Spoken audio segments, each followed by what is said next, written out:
একটি আন্দোলনে আমরা আসলে যে বিষয়টি লক্ষ্য করলাম, মাল্টিমিডিয়ার যত সাংবাদিক সেখানে আসলে কভার করছিল, কিছু প্রশাসনের কিছু লোক ইচ্ছাকৃতভাবেই আসলে তাদের উপরে হামলা করেছে বলে আমি মনে করছি।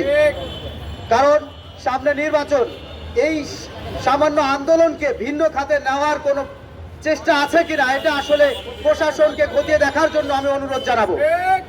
আমি শুক্রবার দেখেছি যে ডিসি মাসুদকে সকল সাংবাদিক মিলে তাকে বলা হয়েছে এবং ডিসি মাসুদকে কিন্তু পর্যাপ্ত পরিমাণ ফুটেজ দেখানো হয়েছে। তিনি বললেন যে আমি এই বিষয়টি খতিয়ে দেখব। তবে এখনো পর্যন্ত আজকে 2 দিন হয়ে গেছে, সারা বাংলাদেশের মানুষ দেখেছে যে এই সাংবাদিকদের উপরে কিভাবে এই প্রশাসন হামলা করেছে, কিন্তু এখনো পর্যন্ত ডিসি মাসুদ কিংবা ডিএমপির কমিশনার কারো চোখে পড়ে নেই বলে মনে হচ্ছে।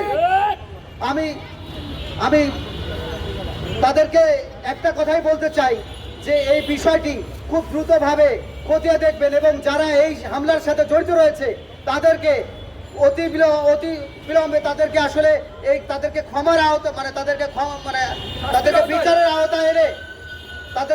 আওতায় এনে তাদেরকে এই সরাসরিভাবে সবার সম্মুখে তাদেরকে ক্ষমা চাইতে বলা হচ্ছে এবং তাদেরকে শাস্তির আওতায় এনে তাদেরকে যথাযথ শাস্তি দিতে হবে বলে আমরা দাবি করছি।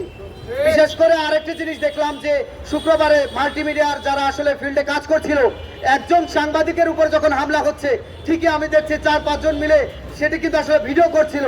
কিন্তু আমি মনে করি যে সবাই যদি একত্রিত হয়ে ওই সময় সবাই মিলে যদি একত্রিত হয়ে ওই প্রশাসন অর্থাৎ ওই পুলিশকে যদি ধরা হতো তাহলে এই বিষয়টা কিন্তু বারবার হতো না, যেটি হয়েছিল ওই শুক্রবারে 4 থেকে 5 বার এই সাংবাদিকদের উপরে এই পুলিশরাই কিন্তু বারবার হামলা করেছে।